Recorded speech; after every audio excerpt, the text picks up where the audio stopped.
प्यारे भक्तों, आज शुक्रवार के दिन आप सभी श्रवण करेंगे अन्नपूर्णा माता और वैभव लक्ष्मी माता की व्रत कथा। एक समय की बात है, काशी निवासी धनंजय की पत्नी का नाम सुलक्षणा था। उसे अन्य सब सुख प्राप्त थे, केवल निर्धनता ही उसके दुख का एकमात्र कारण थी। यह दुख उसे हर समय सताता रहता था। एक दिन सुलक्षणा पति से बोली, स्वामी, आप कुछ उद्यम करो तो काम चले। इस प्रकार कब तक काम चलेगा? सुलक्षणा की बात धनंजय के मन में बैठ गई और वह उसी दिन विश्वनाथ शंकर जी को प्रसन्न करने के लिए बैठ गया और कहने लगा, हे देवाधिदेव विश्वेश्वर, मुझे पूजा पाठ कुछ नहीं आता है, केवल आपके भरोसे बैठा हूँ। इतनी विनती करके वह 2-3 दिन भूखा प्यासा बैठा रहा। यह देखकर भगवान शंकर ने उसके कान में अन्नपूर्णा अन्नपूर्णा अन्नपूर्णा इस प्रकार 3 बार कहा। यह कौन क्या कह गया? इसी सोच में धनंजय पड़ गया कि मंदिर से आते ब्राह्मणों को देखकर पूछने लगा, पंडित जी, अन्नपूर्णा कौन है? ब्राह्मणों ने कहा, तू अन्न छोड़कर बैठा है, सो तुझे अन्न की बात सूझती है, जा घर जाकर अन्न ग्रहण कर। धनंजय घर गया, स्त्री से सारी बात कही। वह बोली, नाथ, चिंता मत करो, स्वयं शंकर जी ने यह मंत्र दिया है, वे स्वयं ही खुलासा करेंगे, आप फिर जाकर उनकी आराधना करो। धनंजय फिर जैसा कि तैसा पूजा में बैठ गया। रात्रि में शंकर जी ने आज्ञा दी और कहा, तू पूर्व दिशा में चला जा। वह अन्नपूर्णा का नाम जपता जाता और रास्ते में फल खाता, झरनों का पानी पीता जाता। इस प्रकार कितने ही दिनों तक चलता गया। वहां उसे चांदी सी चमकती वन की शोभा देखने में आई। सुंदर सरोवर देखने में या उनके किनारे कितनी ही अप्सराएं झुंड बनाए बैठी थी। एक कथा सुनाती और सब मिलकर माँ अन्नपूर्णा इस प्रकार बार बार कहती थी।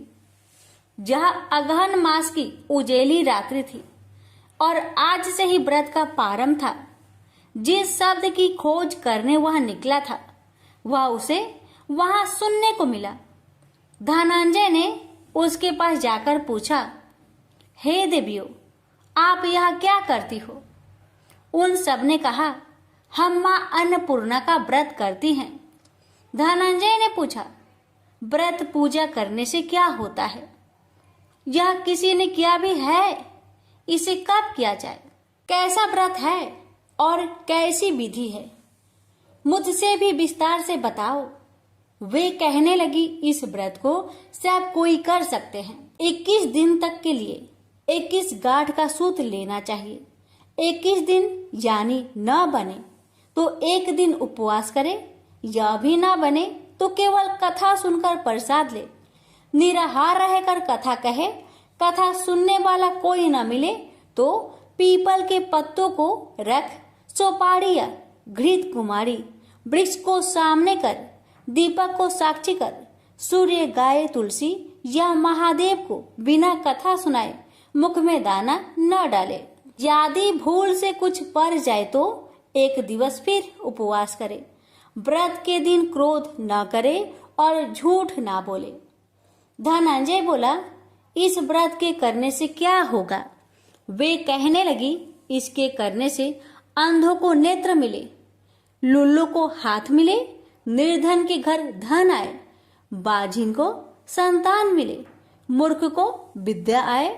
जो जिस कामना से व्रत करे, माँ उसकी इच्छा पूरी करती है। वह कहने लगा, बहनों, मेरे पास भी धन नहीं है, विद्या नहीं है, कुछ भी तो नहीं है। मैं तो दुखिया ब्राह्मण हूँ, मुझे इस व्रत का सूत दोगी? हाँ भाई, तेरा कल्याण हो, हम तुम्हें अवश्य देंगे। ले, इस व्रत का मंगल सूत्र ले। धनंजय ने व्रत किया। व्रत पूरा हुआ। तभी सरोवर में से 21 खंड की स्वर्ण सीढ़ी हीरा मोती जड़ी हुई प्रकट हुई। धनंजय अन्नपूर्णा अन्नपूर्णा कहता जाता था। इस प्रकार कितनी ही सीढ़ियां उतर गया तो क्या देखता है कि करोड़ों सूर्य से प्रकाशमान अन्नपूर्णा का मंदिर है। उसके सामने स्वर्ण सिंहासन पर माता अन्नपूर्णा विराजमान है। सामने भिक्षा हेतु शंकर भगवान खड़े हैं। देवांगनाएं चवर डुलाती है। कितनी ही हथियार बांधे पहरा देती है।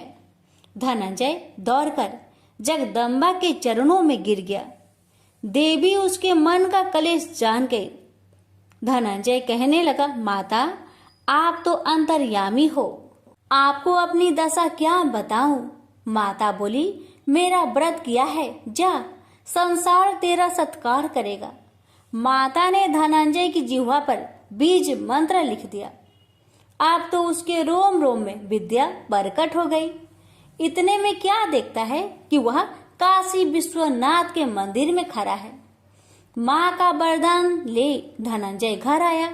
सुलक्षणा से सब बात कही। माता जी की कृपा से उसके घर में संपत्ति उमड़ने लगी। छोटा सा घर बहुत बड़ा गिना जाने लगा। जैसे शहद के छत्तों में मक्खियां जमा होती है, उसी प्रकार अनेक सगे संबंधी आकर उसकी बड़ाई करने लगे। कहने लगे, इतना धन और इतना बड़ा घर, सुंदर संतान नहीं हो तो इस कमाई का कौन भोग करेगा। सुलक्षणा से संतान नहीं है, इसलिए तुम दूसरा विवाह करो। अनिच्छा होते हुए भी धनंजय को दूसरा विवाह करना पड़ा और सुलक्षणा को सौत का दुख उठाना पड़ा।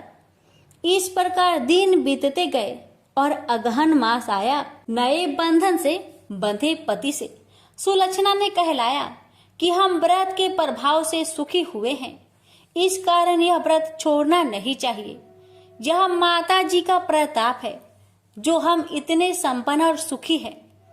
सुलक्षणा की बात सुन धनंजय उसके यहाँ आया और व्रत में बैठ गया। नई बहू को इस व्रत की खबर नहीं थी। वह धनंजय की आने की राह देख रही थी। दिन बीतते गए और व्रत पूर्ण होने में 3 दिवस बाकी थे कि नई बहू को खबर पड़ी। उसके मन में ईर्ष्या की ज्वाला दहकने लगी थी। सुलक्षणा के घर आ पहुंची और उसने वहां भगदड़ मचा दी। वह धनंजय को अपने साथ ले गई। नए घर में धनंजय को थोड़ी देर के लिए निंद्रा ने आ दबाया। इसी समय नई बहू ने उसका व्रत का सूत तोड़कर आग में फेंक दिया। अब तो माता जी का कोप जाग गया। घर में अकस्मात आग लग गई। सब कुछ जलकर खाक हो गया। सुलक्षणा जान गई और पति को फिर अपने घर ले आई। नई बहू रूठकर माता पिता के घर जा बैठी। पति को परमेश्वर मानने वाली सुलक्षणा बोली, नाथ घबराना नहीं, माता जी की कृपा अलौकिक है। पुत्र को पुत्र हो जाता है पर माता कुमाता नहीं होती। अब आप श्रद्धा और भक्ति से आराधना शुरू करो, वे जरूर हमारा कल्याण करेगी। धनंजय फिर माता के पीछे पड़ गया। फिर वही सरोवर सीढ़ी प्रकट हुई। उसमें माँ अन्नपूर्णा कहकर वह उतर गया। वहां जा माता जी के चरणों में रुदन करने लगा। माता प्रसन्न होकर बोली, यह मेरी स्वर्ण की मूर्ति ले, उसकी पूजा करना, तू फिर सुखी हो जाएगा। जा, तुझे मेरा आशीर्वाद है। तेरी स्त्री सुलक्षणा ने श्रद्धा से मेरा व्रत किया है, उसे मैंने पुत्र दिया है। धनंजय ने आंखें खोली तो खुद को काशी विश्वनाथ के मंदिर में खड़ा पाया। वहां से फिर उसी प्रकार घर को आया। इधर सुलक्षणा के दिन चढ़े और महीने पूरे होते ही पुत्र का जन्म हुआ। गांव में आश्चर्य की लहर दौड़ गई। इस प्रकार उसी गांव के निसंतान सेठ के पुत्र होने पर उसने माता अन्नपूर्णा का मंदिर बनवा दिया। उसमें माता जी धूमधाम से पधारी, यज्ञ किया और धनंजय को मंदिर के आचार्य का पद दे दिया। जीविका के लिए मंदिर की दक्षिणा और रहने के लिए बड़ा सुंदर सा भवन दिया। धनंजय स्त्री पुत्र सहित वहां रहने लगा। माता जी के चढ़ावे में भरपूर आमदनी होने लगी। उधर नई बहू के पिता के घर डाका पड़ा, सब लूट गया। वे भीख मांगकर पेट भरने लगे। लक्षणा ने यह सुना तो उन्हें बुला भेजा, अलग घर में रख लिया और उनके अन्न वस्त्र का प्रबंध कर दिया। धनंजय, सुलक्षणा और उसका पुत्र माताजी की कृपा से आनंद से रहने लगे। माताजी ने जैसे इनके भंडार भरे वैसे सबके भंडार भरे। हे माता, अगर आपकी कथा कहने में हमसे कोई गलती हुई हो उसे क्षमा करना और अपने सभी भक्तों की सभी मनोकामना को पूर्ण करना। प्रेम से बोलिए अन्नपूर्णा माता की जय। हर हर महादेव, माता पार्वती की जय। लक्ष्मी माता की कहानी। एक बार लक्ष्मी जी ने मनोहर रूप यानी बहुत ही अद्भुत रूप धारण करके गायों के एक झुंड में प्रवेश कर लिया और उनके इस सुंदर रूप को देखकर गायों ने पूछा कि देवी, आप कौन हैं और कहाँ से आई हैं? गायों ने ये भी कहा कि आप पृथ्वी की अनुपम सुंदरी लग रही हो। तब गायों ने एकदम से कहा कि सच सच बताओ, आखिर तुम कौन हो और तुम्हें कहाँ जाना है? तब लक्ष्मी जी ने विनम्रता से गायों से कहा कि तुम्हारा कल्याण हो। असल में मैं इस जगत में अर्थात संसार में लक्ष्मी के नाम से प्रसिद्ध हूँ और सारा जगत मेरी कामना करता है, मुझे ही पाना चाहता है। मैंने दैत्यों को छोड़ दिया था और इसलिए वे सदा के लिए नष्ट हो गए। इतने ही नहीं, मेरे आश्रय में रहने के कारण इंद्र, सूर्य, चंद्रमा, विष्णु, वरुण तथा अग्नि आदि सभी देवता सदा के लिए आनंद भोग रहे हैं। इसके बाद माँ लक्ष्मी ने कहा कि जिनके शरीर में मैं प्रवेश नहीं करती वे सदैव नष्ट हो जाते हैं और अब मैं तुम्हारे शरीर में ही निवास करना चाहती हूँ। लेकिन इसके बाद भी कथा अभी खत्म नहीं हुई, क्योंकि गायों ने अब तक माँ लक्ष्मी को अपनाया नहीं था। गाय ने क्यों किया माँ लक्ष्मी का त्याग? देवी लक्ष्मी की इन बातों को सुनने के बाद गायों ने कहा कि तुम बड़ी चंचल हो, इसलिए कभी कहीं नहीं ठहरती। इसके अलावा तुम्हारा बहुतों के साथ भी एक सही संबंध है, इसलिए हमें तुम्हारी इच्छा नहीं है। तुम्हारी जहाँ भी इच्छा हो तुम चली जाओ। तुमने हमसे बात की, इतने में ही हम अपने आप को तुम्हारी कृतार्थ यानी तुम्हारी आभारी मानती हैं। गायों के ऐसा कहने पर लक्ष्मी ने कहा कि ये तुम क्या कह रही हो? मैं दुर्लभ और सती हूँ, अर्थात मुझे पाना आसान नहीं, पर फिर भी तुम मुझे स्वीकार नहीं कर रही। आखिर इसका कारण क्या है? यहाँ तक कि देवता, दानव, मनुष्य आदि सब कठोर तपस्या करके मेरी सेवा का सौभाग्य प्राप्त करते हैं, अतः तुम भी मुझे स्वीकार करो। वैसे भी इस संसार में ऐसा कोई नहीं जो मेरा अपमान करता हो। ये सब सुनकर गायों ने कहा कि हम तुम्हारा अपमान या अनादर नहीं कर रहे, केवल तुम्हारा त्याग कर रहे हैं, और वह सिर्फ इसलिए क्योंकि तुम्हारा मन बहुत चंचल है। तुम कहीं भी जमकर नहीं रहती, अर्थात एक स्थान पर नहीं रुक सकती, इसलिए अब बातचीत करने से कोई लाभ नहीं। तो तुम जहाँ जाना चाहती हो जा सकती हो। इस तरह से गायों ने माँ लक्ष्मी का त्याग कर दिया, क्योंकि गायों को मालूम था कि लक्ष्मी कभी किसी के पास नहीं रहती, बल्कि पूरे संसार में घूमती रहती है।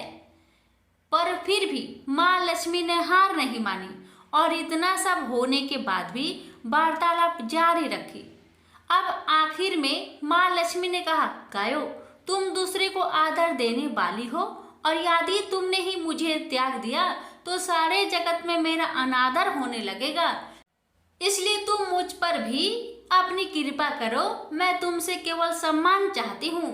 तुम लोग सदा सबका कल्याण करने वाली पवित्र और सौभाग्यवती हो, तो मुझे भी बस आज्ञा दो कि मैं तुम्हारे शरीर के किस भाग में निवास करूं।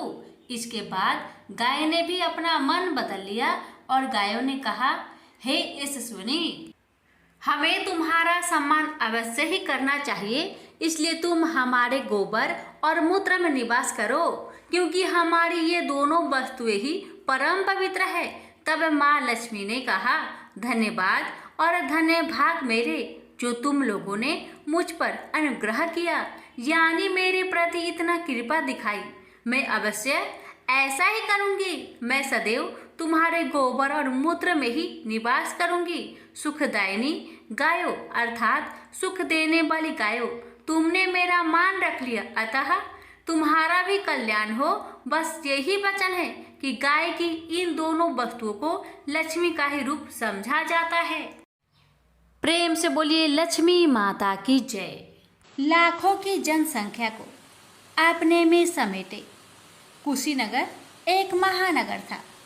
जैसे कि अन्य महानगरों की जीवनचर्या होती है, वैसा ही कुछ यहाँ भी था। यानी बुराई अधिक, अच्छाई कम, पाप अधिक, पुण्य कम।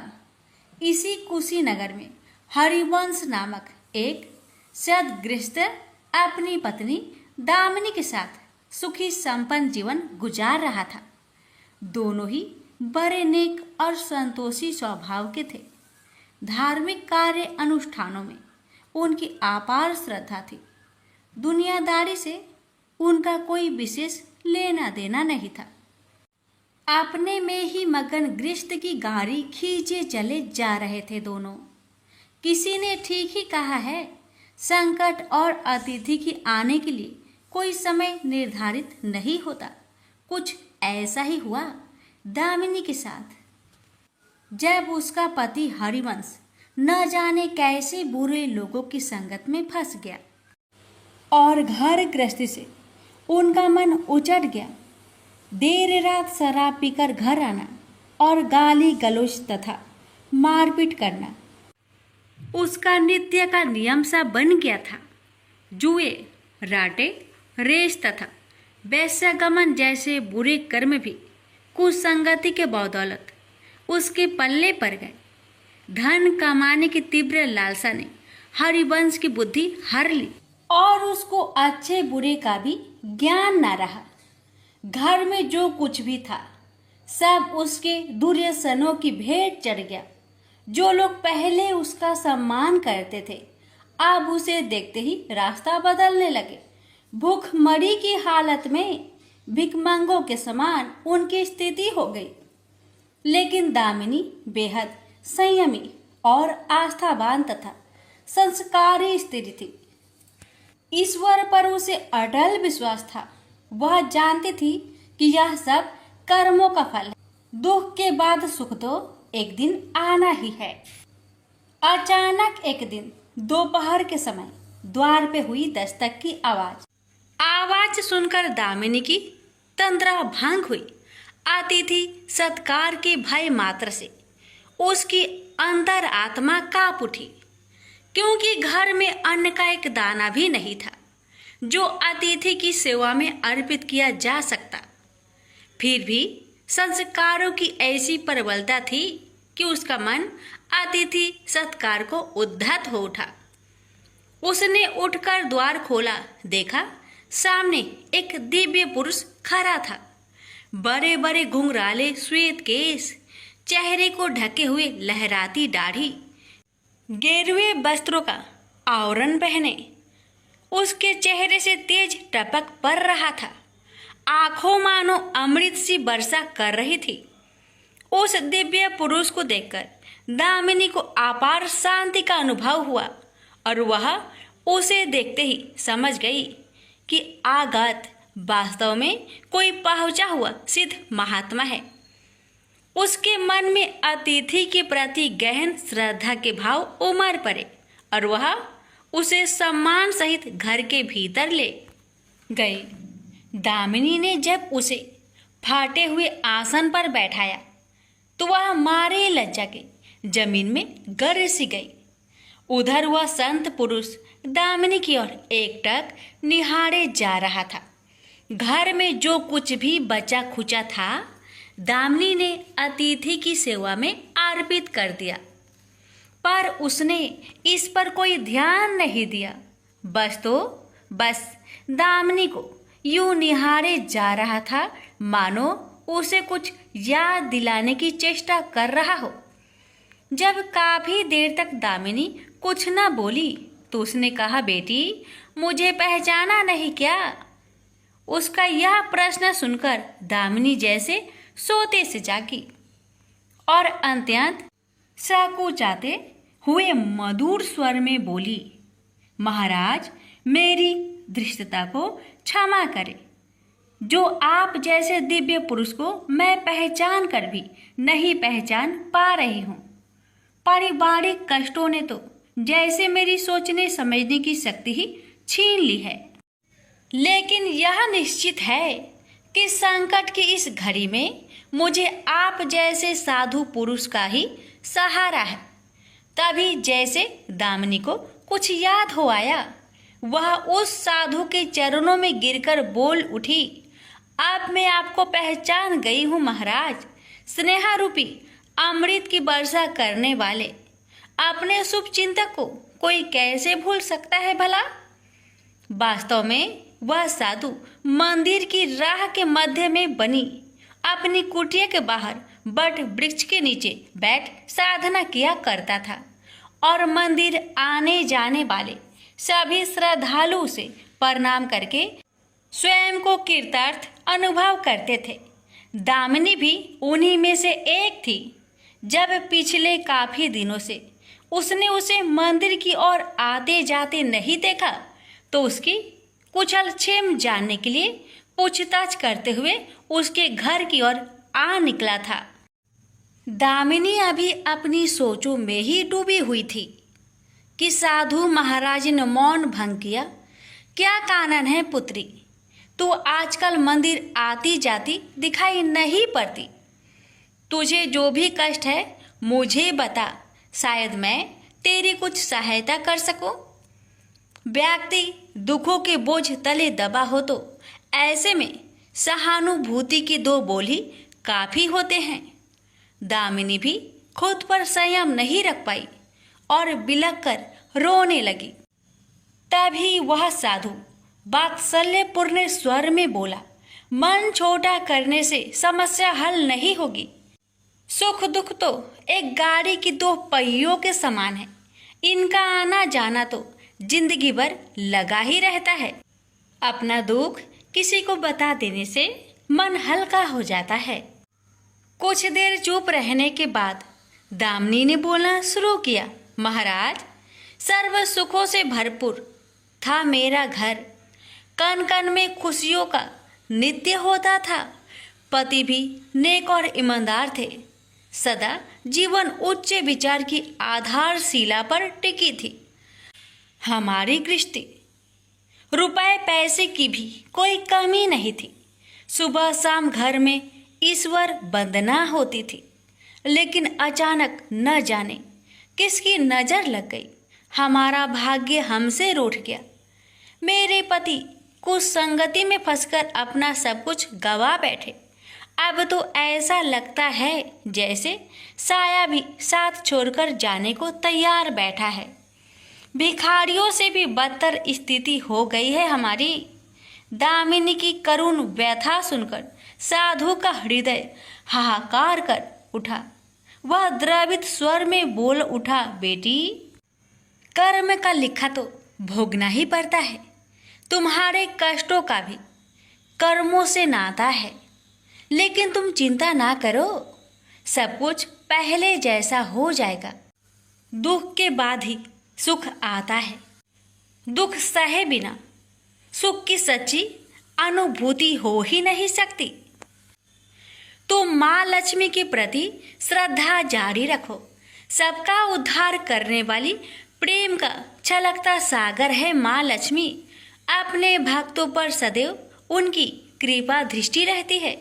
तुम संपूर्ण आस्था के साथ माँ वैभव लक्ष्मी का व्रत करना शुरू करो।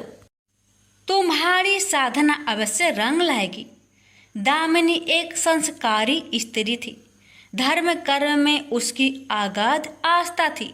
माँ वैभव लक्ष्मी के व्रत की बात सुनकर उसका चेहरा दमक उठा। बोली, महाराज यदि इस व्रत को करने से मेरे परिवार पर आई विपदा टल सकती है तो मैं इसे जरूर करूंगी। आप मुझे बताएं कि इस व्रत को कब और कैसे किया जाता है। साधु महाराज दामिनी की भक्ति भावना देखकर प्रसन्न होकर बोले, बेटी, सारे जगत का कल्याण करने वाली माँ वैभव लक्ष्मी के व्रत की विधि में जन कल्याण तुम्हें बता रहा हूँ। प्रत्येक शुक्रवार को यह व्रत किया जाता है। सर्वप्रथम जितने शुक्रवार को यह व्रत करना हो उसका संकल्प लेकर माँ वैभव लक्ष्मी को मन ही मन प्रणाम करें। स्नान आदि से निवृत्त होकर स्वच्छ धवल वस्त्र पहनकर पूरब दिशा की ओर मुख करके आसन पर बैठे। सामने एक चौकी पर चावल की एक ढेरी लगाकर उस पर पानी से भरा कलश स्थापित करें जो तांबे का होना चाहिए। कलश को कटोरी से ढक दे और उस कटोरी में कोई भी स्वर्ण भूषण रखे। सोना ना हो तो चांदी का आभूषण रखे, वह भी पास ना हो तो रुपए का सिक्का भी काम दे सकता है। शुद्ध घी का दीपक तथा अगरबत्ती जलाए और मन ही मन पूर्ण श्रद्धा के साथ माँ वैभव लक्ष्मी का जाप करते रहे। श्री यंत्र माँ लक्ष्मी का प्रिय यंत्र है, उसे सत सत नमन करें।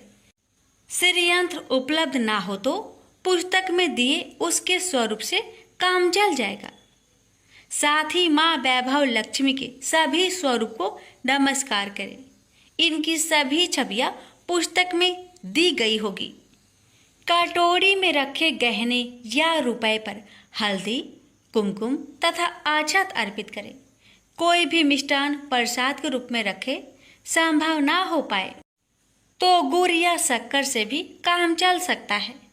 फिर श्रद्धा पूर्वक माँ की आरती करके 14 बार प्रेम सहित बोले, जय माँ वैभव लक्ष्मी।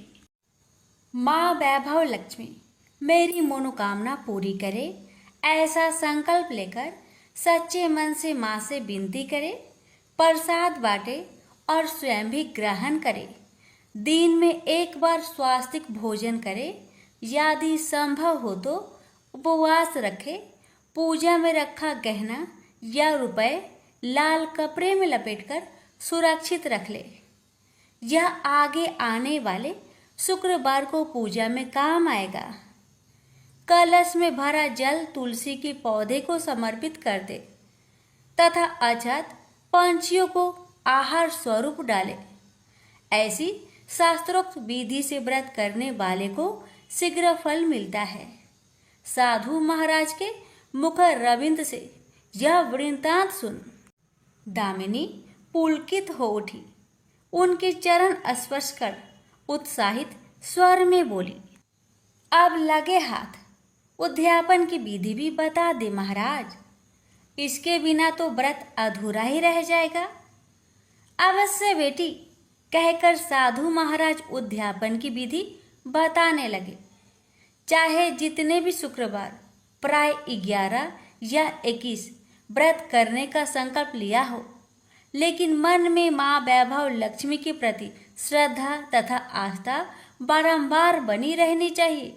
जिस दिन अंतिम शुक्रवार का व्रत हो उस दिन शास्त्रोक्त विधि से उद्यापन किया जाता है। अन्य शुक्रवारों की भांति ही इस दिन भी पूजन करें। हाँ, प्रसाद के रूप में खीर अवश्य रखें। पूजा के बाद नारियल फोड़कर 7 कुंवारी कन्याओं को चरण धोकर कुमकुम का तिलक लगाकर पूजन करें। उन्हें सामर्थ्य अनुसार दक्षिणा दें और माँ वैभव लक्ष्मी व्रत की पुस्तकें उपहार स्वरूप भेंट में दें। फिर प्रसाद के रूप में खीर वितरित करें।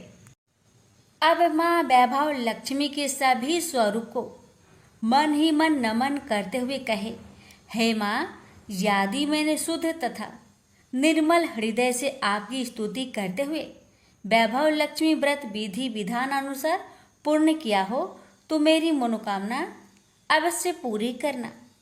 संतानहीनों को संतान देने वाली, दुखियों का दुख हरने वाली, अखंड सौभाग्य का वरदान देने वाली, कुंवारी कन्याओं को मन चाहा वर देने वाली माँ वैभव लक्ष्मी, आपकी महिमा अपरंपार है। अपने हर भक्त की विपत्तियां हरकर उन्हें सुख समृद्धि प्रदान करना। साधु महाराज से वैभव लक्ष्मी व्रत का शास्त्रों ज्ञान प्राप्त करके दामिनी भाव विभोर हो उठी। उसे अपने भीतर एक अनोखे तथा असीमित आत्मबल का संचार होता महसूस हुआ। उसने भी माँ वैभव लक्ष्मी के 21 व्रत आते शुक्रवार से शुरू करने का संकल्प लेकर साधु महाराज को आदर सहित विदा किया और मन ही मन माँ वैभव लक्ष्मी का स्तुति गान करने लगी। 2 दिन बाद ही शुक्रवार आ गया। उससे पहली रात दुखों की मारी दामिनी ठीक से सो भी न सकी। माँ वैभव लक्ष्मी के व्रत करने से उसकी समस्याओं का अंत हो जाएगा, यह सोचकर वह मुंह अंधेरी उठ बैठी और स्नान आदि कर स्वच्छ वस्त्र धारण किए। आसन पर पूर्व दिशा की ओर मुंह करके दामिनी ने अपने सम्मुख रखी चौकी पर चावल की छोटी सी ढेरी बनाकर उस पर तांबे का कलश रखा। लेकिन जब स्वर्ण भूषण रखने की बात आई तो धर्म संकट में पड़ गई। सारे गहने पति ने दुर्योधनों की भेंट चढ़ चुके थे। विवाहित स्त्री थी तो मंगलसूत्र भी उतार कर नहीं रख सकती थी और कोई गहना था नहीं।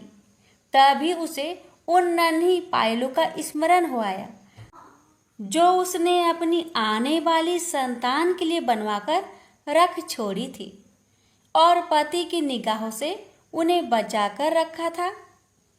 उसने झटपट वह पायलें निकाली और गंगा जल से धोकर उन्हें शुद्ध करके कलश पर रखी कटोरी में डाल दिया।